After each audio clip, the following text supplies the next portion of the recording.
प्रभु यीशु का अनुसरण करना कभी भी आसान नहीं था। मैंने इसकी कीमत बहुत भारी चुकाई है। मैंने अपना परिवार, अपना घर और वह जिंदगी खो दी जिसे वर्षों तक अपनी तकदीर समझती रही। लेकिन इन नुकसानों के साथ मुझे कुछ ऐसा मिला जिसका मैंने कभी कल्पना भी नहीं की थी और ना ही कभी योजना बनाई थी। मेरा नाम अब लैला है। मैंने एक लंबे समय तक अपनी अहमियत सिर्फ उस आदमी की नजरों और मंजूरी पर निर्भर समझी जो मुझे सबसे ज्यादा कंट्रोल करता था, मेरे पिता। मैं एक पारंपरिक और धार्मिक मुस्लिम परिवार में एक छोटे से शहर में पैदा हुई थी जो रेगिस्तान से घिरा था, और वहां हर कोई मेरे परिवार को जानता था क्योंकि मेरे पिता सिर्फ एक आधिकारिक व्यक्ति ही नहीं, वे एक शेख थे, एक सम्मानित और आध्यात्मिक नेता। जब वे मस्जिद में प्रवेश करते तो सन्नाटा छा जाता। लोग उनके हर शब्द को ऐसे सुनते मानो वो खुदा का आदेश हो, और हमारे घर के अंदर उनकी आवाज केवल नियम नहीं थी, वह कानून थी। और मेरे पिता के 2 पत्नियां और कई बच्चे थे, और उसके पास इतनी ताकत थी कि पुलिस तक उनसे बहस करने से घबराती थी। और लोग हमें एक धन्य परिवार मानते थे, लेकिन भीतर से हम एक विकृत आस्था के कैदी थे। हालांकि बचपन में मुझे सबसे पसंदीदा और आज्ञाकारी बेटी माना जाता था क्योंकि मैंने सारी दुआएं और हर नियम सीखे, और जैसा हमसे उम्मीद की जाती थी वैसे ही मैं रही। लेकिन भीतर एक बेचैनी थी। यह कोई गहरा खालीपन था, एक गहरी इच्छा कि कोई मुझे सच में मेरी परवाह करे। मुझे याद है जब मैं 13 साल की थी और छत पर चुपके से चली जाती। हालांकि आसमान दूर लगता, लेकिन फिर भी मैं उससे बातें करती कि अरे ऊपर वाले, क्या तुम मुझे देखते हो? तुझे कुछ फर्क पड़ता है क्या? या फिर बस यह गिन रहे हो कि मैंने कितने सारे नियम तोड़े हैं? लेकिन कभी कोई जवाब नहीं आता, बस तारों की ठंडी खामोशी रहती थी। और जब मैं 20 साल की हुई, मैं घर की कई जिम्मेदारियां संभालने लगी क्योंकि मेरे पिता की दूसरी पत्नी इन सब के मामले में अनुभवहीन थी, और मेरे पिता ने कभी मेरे लिए रिश्ता ढूंढने की कोशिश नहीं की, और इसका कारण मुझे नहीं पता था। लेकिन इसका खुलासा एक रात नमाज के बाद हुआ। मैं अपने कमरे में थी, तभी मुझे मेरे पिता के कमरे में बुलाया गया और मैं वहां गई। फिर उन्होंने मेरा नाम लैला नरम स्वर में पुकारा, जिससे मैं कंफ्यूज हो गई। फिर उन्होंने कहा कि तुम हमेशा से आज्ञाकारी, ईमानदार, पाक और समर्पित रही हो। मैंने शर्माते हुए सिर हिलाया। मैं यह नहीं जानती थी कि मामला क्या है। फिर वे कुर्सी पर पीछे झुके और ऐसा कुछ कहा कि मेरा पूरा शरीर सुन पड़ गया। उसने कहा, मैंने तुम्हें अपने लिए चुना है, तुम मेरी पत्नी बनोगी। ये सुनकर कुछ सेकंड के लिए मुझे लगा कि मैंने गलत सुना है, सो मैंने धीरे से दोहराया, आपकी पत्नी? वे मुस्कुराए जैसे उसने कुछ सुंदर बात कही हो।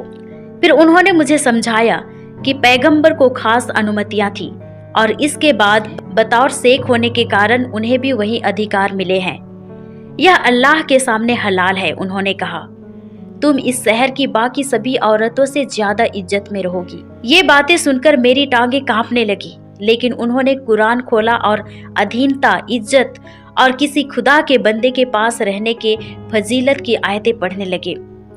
लेकिन मुझे अब कुछ भी सुनाई नहीं दे रहा था। सारी आवाजें अब एक दूर की भनभनाहट जैसी लग रही थी, और मेरी नजर धुंधली पड़ गई और सीने पर बोझ महसूस हो रहा था।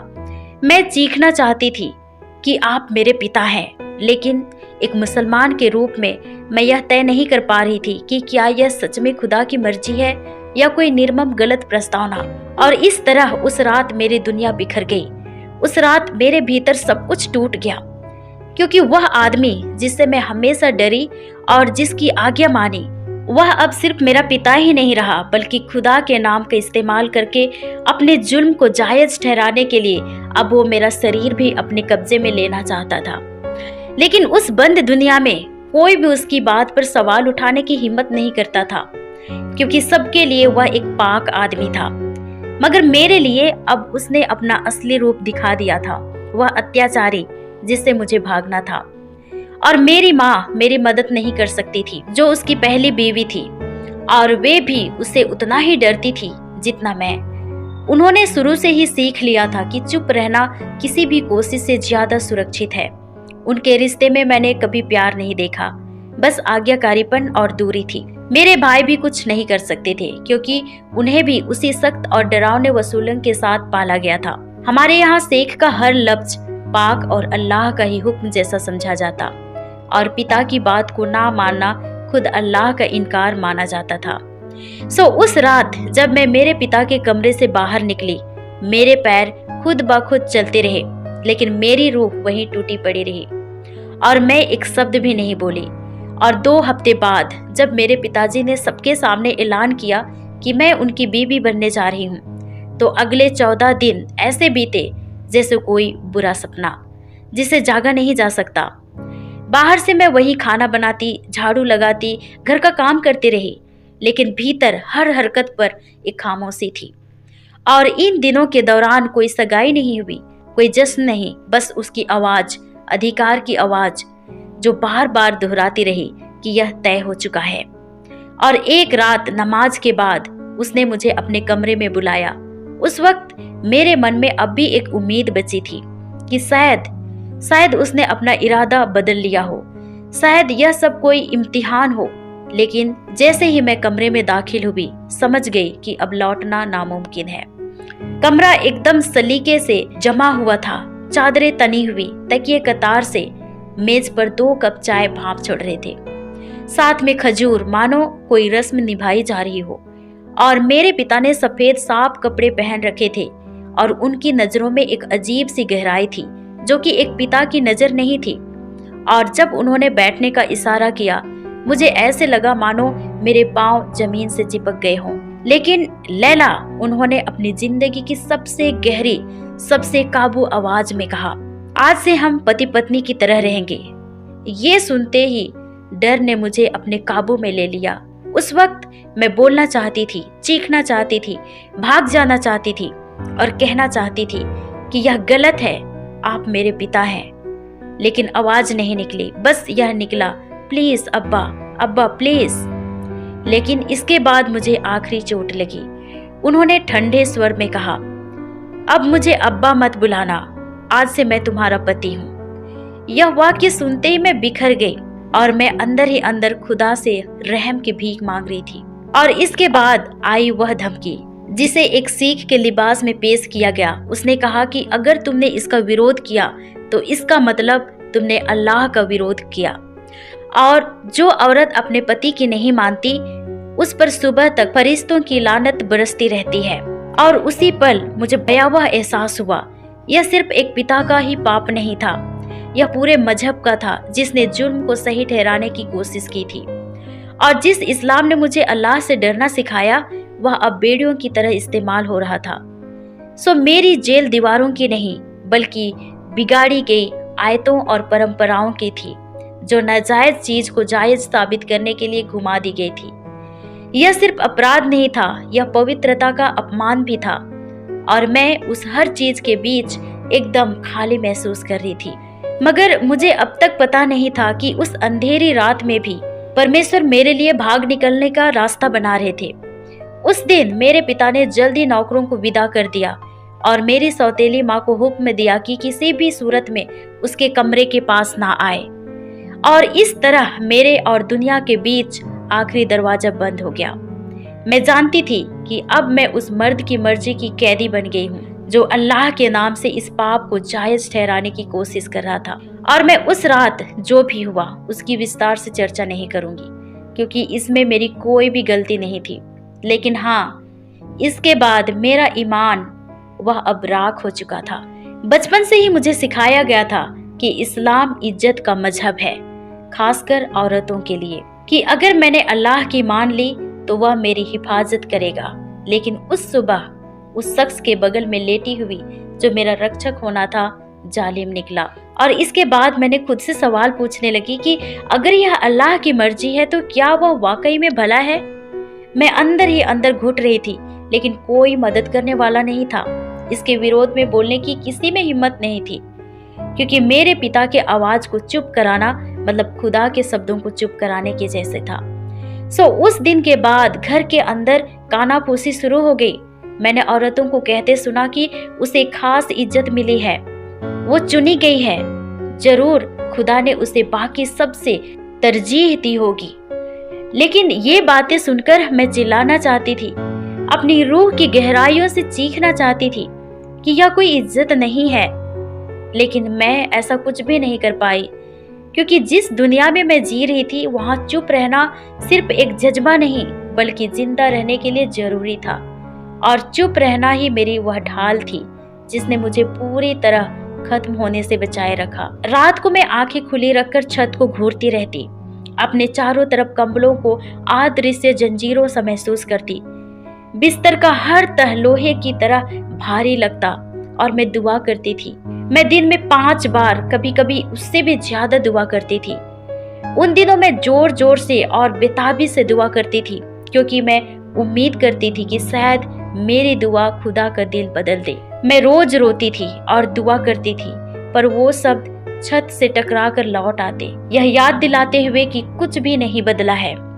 लेकिन इसके बावजूद मैं बार बार दुआ करती थी, शायद इस बार आसमान खुल जाए। और मैंने जरूरत से ज्यादा रोजे रखने शुरू किए। लेकिन जब कुछ भी ना हुआ तो पूछने लगी कि क्या सच में खुदा सुनता भी है। लेकिन इससे भी बुरी और सबसे बेरहम बात थी हर हाल में आज्ञाकारी बेटी और पत्नी बनकर दिखाना। और एक दोपहर की बात है, जब मैं मुख्य कमरे के पास सफाई कर रही थी, तभी मैंने अपने पिता को एक अन्य व्यक्ति से बात करते हुए सुना। वे दोनों इस आत्मविश्वास के साथ बातें कर रहे थे कि कोई भी कभी उन्हें टोकने की हिम्मत नहीं करेगा, और वे बेहिचक हंस रहे थे। वे औरतों को मर्द के धन का हिस्सा बता रहे थे, और उनमें से एक ने कहा कि पैगंबर के साथियों ने कभी कभी अपने भाइयों की विधवाओं से इसलिए शादी कर ली ताकि विरासत परिवार में ही रहे। फिर मेरे पिता ने गर्व के साथ कहा कि लैला अपनी जगह को अच्छे से समझती है, उसे पता है कि आज्ञाकारिता ही उसकी खूबसूरती है। ये सुनकर मेरे हाथ पैर कांपने लगे, और उस रात मैंने अपना दरवाजा बंद किया और घुटनों के बल पर बैठ गई। लेकिन पहली बार मैंने अल्लाह से प्रार्थना नहीं की। मैंने अपना सिर जमीन पर टिकाकर आंसू भरी आंखों से मैंने बस धीरे से पुकारा कि जो कोई भी हो, अगर सच में हो तो मुझे बचाओ। बस इतनी सी बात थी, एक छोटा सा वाक्य। लेकिन उसी पल कुछ बदल गया। पहली बार मैं नियमों और रिवाजों से भरे ईश्वर से नहीं बल्कि किसी से दिल खोलकर बात कर रही थी, शायद असली परमेश्वर से। और अगले दिन मेरे पिता ने मुझे एक उपहार दिया, एक सोने का कंगन।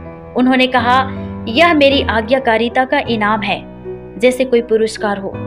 और मैंने उसे अपनी कलाई पर पहन लिया। हालांकि उसका स्पर्श मुझे हथकड़ी जैसा लग रहा था, और मेरा निराशा अब गहरे सुनपन में बदलती जा रही थी। लेकिन फिर भी सच्चा परमेश्वर पहले ही मेरी कैद की दीवारों को तोड़ने के लिए चलने लगा था। यह देर दोपहर की बात थी। मेरे पिता हमेशा की तरह मस्जिद में थे और बाकी महिलाएं रसोई में व्यस्त थी। यह दिन का एकमात्र समय था जब मुझे सांस लेने का मौका मिलता था। मैं उनके दफ्तर में थी, हर सप्ताह की तरह अलमारियां साफ कर रही थी। तभी मेरी नजर कुरान की सबसे पुरानी प्रति पर पड़ी, वही जिसके जरिए वे अपने शिष्यों को पढ़ाते थे।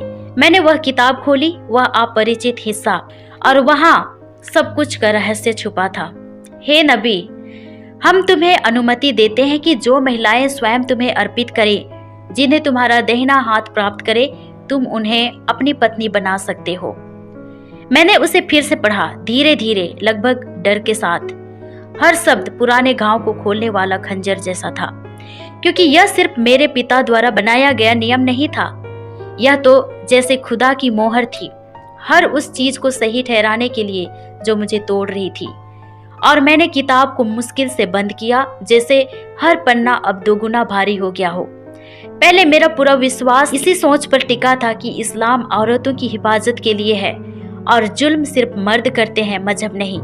लेकिन अब मुझे पहली बार महसूस हुआ कि शायद यह सब सिर्फ मर्दों की मनमानी नहीं है, क्योंकि इजाजत पहले से ही दे दी गई है। फिर टूटे हृदय से मैंने बुदबुदाकर कहा, तो क्या यही है मेरा खुदा? और फिर मुझे याद आई मेरी माँ की वे आंसू जो कभी बहे ही नहीं, उनका बिना शिकायत सब कुछ सह लेना, यह मानकर कि यह उनकी पाक जिम्मेदारी है। और पहली बार मैंने अपने पिता के अलावा खुदा से सवाल कर डाला, और यही सवाल मुझे सबसे ज्यादा डराने वाला था कि क्या मैं हमेशा से गलत थी? क्योंकि अगर मेरा खुदा सच में मेरे दुखों का रचनाकार था तो वह उस मर्द से अलग कैसे हुआ जिसने मुझे कैद किया। और हालांकि एक ताकतवर खुदा के विरुद्ध प्रश्न करने के डर ने मुझे तुरंत सजा की उम्मीद दिला दी, लेकिन ऐसा कुछ भी नहीं हुआ। और इस चीज ने मुझे और ज्यादा दुखित किया, क्योंकि जब मैंने इतना बड़ा प्रश्न किया तब भी वह चुप था। और फिर से धोखे और पीड़ा की एक और रात आ गई। मेरे पिता ने मुझसे कहा कि मैं एक मेहमान को चाय सर्व करूं, जो पास के शहर से आए हुए एक और शेख थे। मैं ट्रे हाथ में लिए वहां खड़ी रही। वे महिलाओं को उनकी जगह पर रखने की जरूरत के बारे में बातें कर रहे थे और वे इस बात पर हंस रहे थे। हालांकि पहले मुझे यह पवित्रता जैसा लगता था, लेकिन अब यह एक शोषण जैसा महसूस हुआ। और उस रात जब मैं लेट गई, मैंने पहले की तरह घुटने नहीं टेके, मैंने आयतें नहीं पढ़ी, मैंने अपना चेहरा मक्का की ओर नहीं मोड़ा, क्योंकि उस वक्त मुझे यह भी नहीं पता था कि मैं किसे पुकार रही हूँ। लेकिन मैंने धीरे से कहा कि अगर खुदा सच है, अगर आप अच्छे हैं तो मुझे खुद को दिखाओ, क्योंकि अब और मैं नहीं सह सकती। और यही वह प्रार्थना थी जो मेरे सबसे गहरे दर्द से जन्मी थी। यही वह प्रार्थना थी जो मेरे असहनीय दर्द से निकली थी, जिसने उस मौन को तोड़ना शुरू कर दिया, जिसने मुझे 31 वर्षों तक जकड़े रखा था। लेकिन एक दिन, यह एक साधारण सा प्रतीत होने वाला शाम था। ईसा की अजान हो चुकी थी, आंगन शांत था, घर की बत्तियां मंद हो गई थी, और उस स्थिरता के बीच कुछ होने वाला था, कुछ ऐसा जो सब कुछ बदल देगा।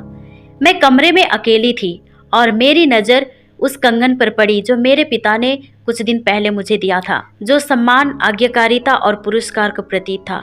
लेकिन मेरी त्वचा पर वह जलते लोहे जैसा लग रहा था, मानो वह मेरे अंदर से चीख रहा हो कि तुम उसकी संपत्ति हो, तुम एक वस्तु हो। मैंने उसे झटके से उतार फेंका और टेबल पर रख दिया।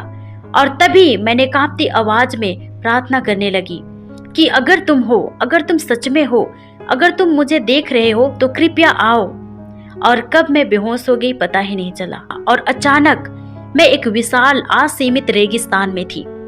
आसमान पर एक रजत सा प्रकाश फैला हुआ था और वहां का सन्नाटा इतना घना था जैसे पूरी दुनिया ने अपनी सांसें रोक रखी हो।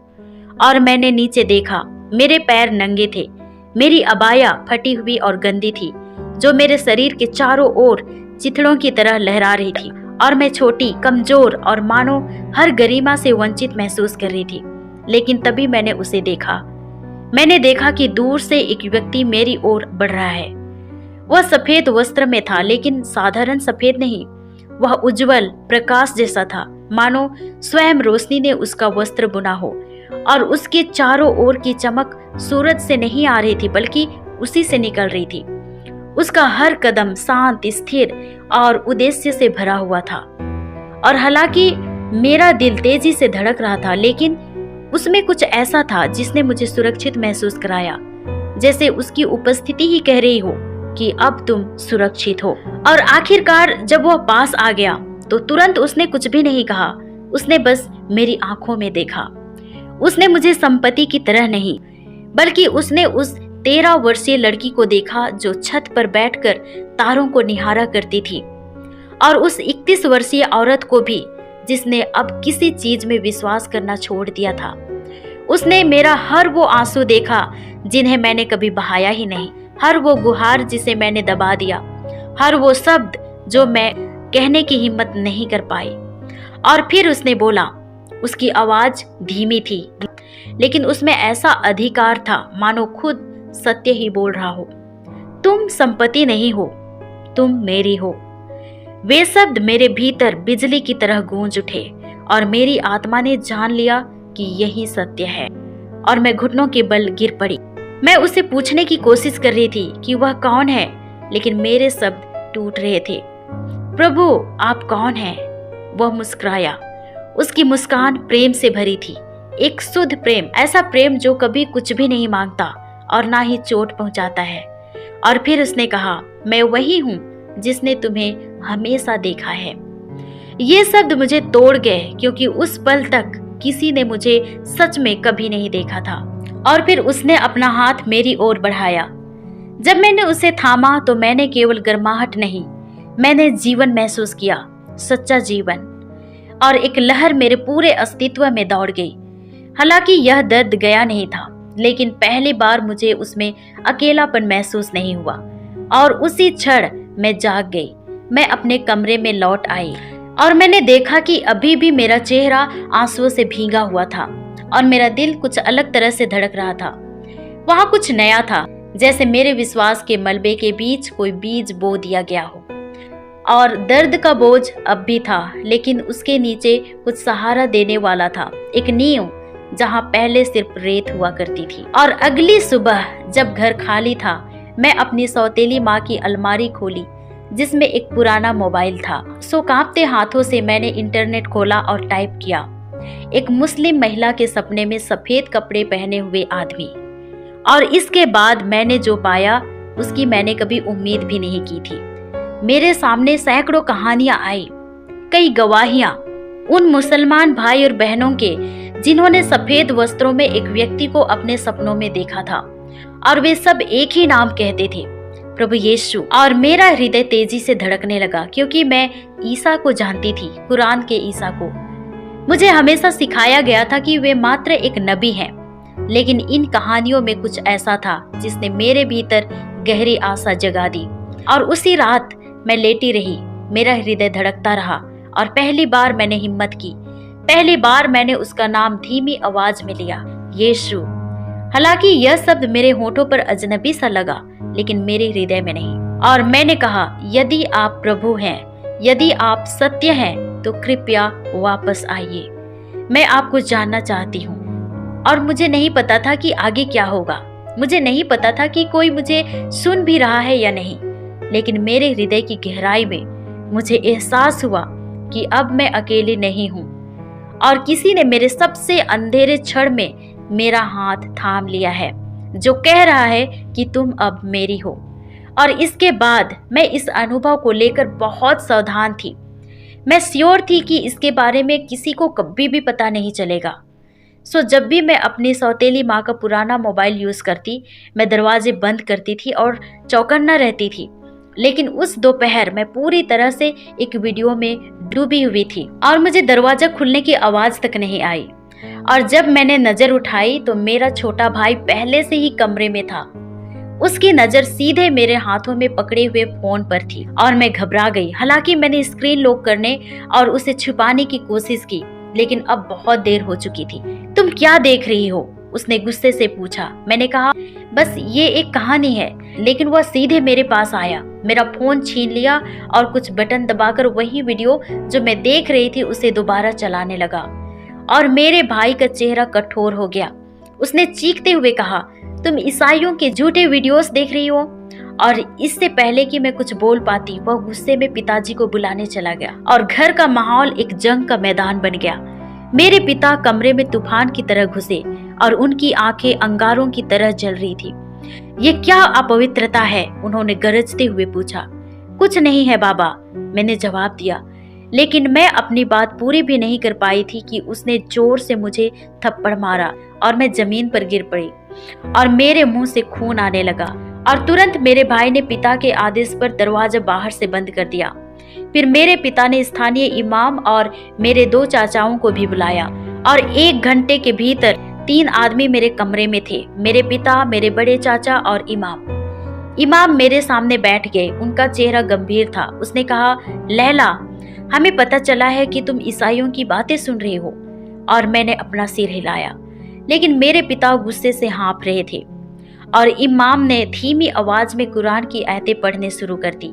फिर मुझ पर पानी छिड़का, जैसे कि कोई बुरी चीज निकाल रहे हो। और उन्होंने अपना हाथ मेरे माथे पर रखा और ऐलान किया कि इसे जिन ने घेर लिया है, यही इसे रास्ते से भटका रहा है। और हालांकि मैं चिल्लाना चाहती थी कि यह जिन नहीं है, प्रभु यीशु है, लेकिन मैंने हिम्मत नहीं की और मेरा शरीर कांप रहा था। फिर उन्होंने कहा कि मैं मानसिक रूप से नाजुक हूँ और इसलिए उन्होंने मुझे किसी भी मोबाइल फोन, कंप्यूटर या कुरान के अलावा किसी किताब को छूने से मना कर दिया। उन्होंने कहा कि वे मुझसे प्यार करते हैं और इसलिए ये सारी चीजें मुझे सुरक्षित रखने के लिए की जा रही है।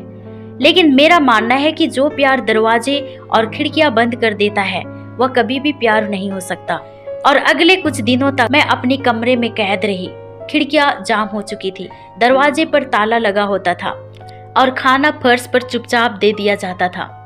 मुझे याद है, पहली रात मैंने लगातार रोया, दूसरी रात आंसू खत्म हो गए और फिर कुछ होने लगा। तीसरी रात मैं जमीन पर घुटनों के बल बैठी, मक्का की ओर ना मुड़ते हुए, ना कोई अरबी का शब्द पढ़े।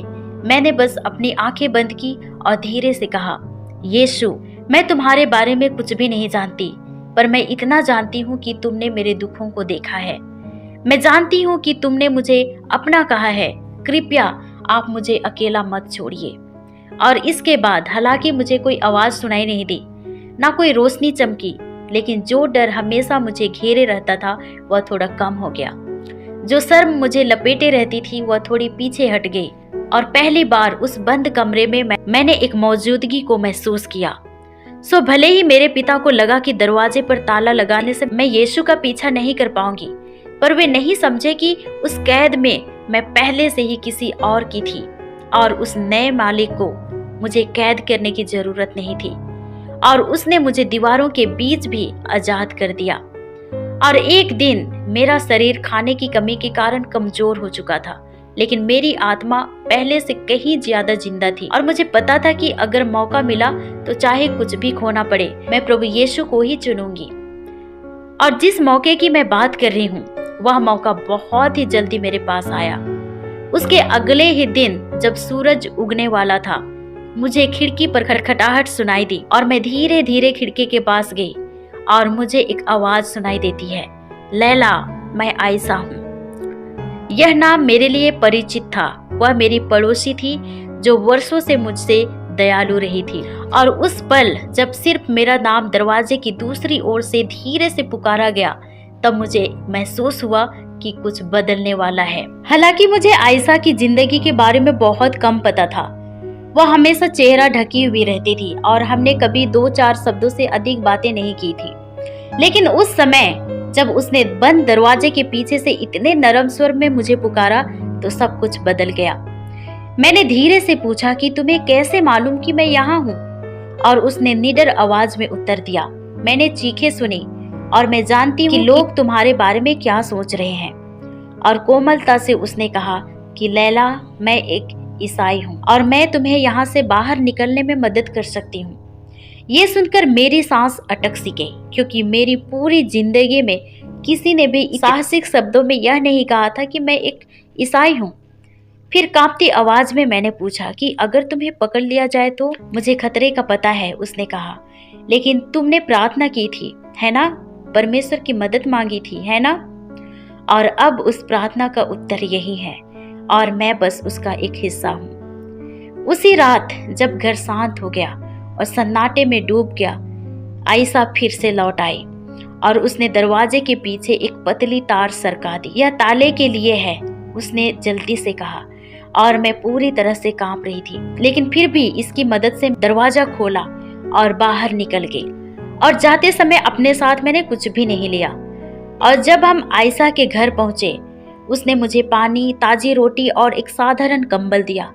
लेकिन मैं अब भी यह समझने की कोशिश कर रही थी कि जो कुछ भी हो रहा था, क्या ये सभी वास्तविक है? फिर आयशा मेरे सामने घुटनों के बल बैठ गई।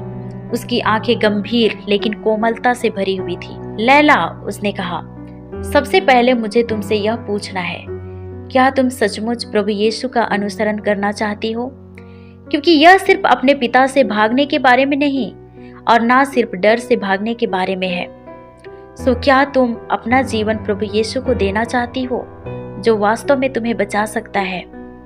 और मेरी आंखें आंसुओं से भर गई, क्योंकि मुझे वह सपना याद था, सफेद वस्त्रों वाला वह पुरुष और वह आवाज जिसने कहा था कि तुम मेरी हो। और उसी क्षण मेरे दिल ने मेरे भय से भी ज्यादा जोर से चिल्लाया। और फिर मैंने आयशा से कहा, हाँ, मैं उसका अनुसरण करने जा रही हूँ, चाहे इसकी कीमत मुझे कुछ भी चुकाना ही क्यों ना पड़े। और आयशा मुस्कुराई, उसकी आंखें आंसुओं से चमक उठी। फिर उसने मेरे हाथ कसकर थाम लिए और प्रार्थना शुरू की। और मैंने भी प्रार्थना की कि प्रभु यीशु, मैं विश्वास करती हूँ कि आप वास्तविक हैं और आप मेरे पास आए थे। आज मैं अपना जीवन आपको समर्पित करती हूँ, मैं आपकी हूँ। और इसके बाद मैंने एक गहरी शांति का अनुभव किया और पहली बार जीवन में मुझे ऐसा लगा जैसे मैं अपने घर पर हूँ, भले ही मुझे ठीक से पता नहीं था कि मैं कहाँ हूँ। और उसी क्षण सब कुछ बदल गया। वह आत्मा जो कभी एक आदमी की थी अब राजाओं के राजा की हो गई थी। और उस रात आयशा ने एक गुप्त समूह से संपर्क किया जो भूमिगत कलीसिया से जुड़ा था। और आधी रात को हमें एक मिलन स्थान पर ले जाया गया जहां एक व्यक्ति हमारा इंतजार कर रहा था। और जब हम वहां गए उसने ज्यादा कुछ नहीं कहा, बस उसने कार का दरवाजा खोला और गाड़ी चलाना शुरू कर दिया। उस यात्रा के दौरान किसी ने एक शब्द भी नहीं कहा, लेकिन हर किलोमीटर के साथ मुझे ऐसा लग रहा था जैसे मेरी आत्मा का एक और हिस्सा आजाद हो रहा है, क्योंकि मुझे पता था कि मैं लौट नहीं सकती। मैं सिर्फ अपना घर ही पीछे नहीं छोड़ रही थी, मैं उस सब कुछ से दूरी बना रही थी जो अब तक थी। एक शेख की बेटी, बिना आवाज वाली औरत और मजबूरी में एक मुसलमान। लेकिन अब मैं बिल्कुल नई थी। मुझे नहीं पता था कि भविष्य में क्या होगा, मुझे यह भी नहीं पता था कि अगले दिन मैं कहाँ जाऊंगी। लेकिन एक बात मुझे निश्चित रूप से पता था कि मैंने चुन लिया था। और भले ही सब कुछ बिखर जाए, भले ही पूरी दुनिया मेरे खिलाफ हो जाए, मैं पीछे नहीं हटूंगी। और एक दिन मैं खिड़की के पास बैठी बादलों से भरे आसमान को देख रही थी जब आयशा अंदर आई।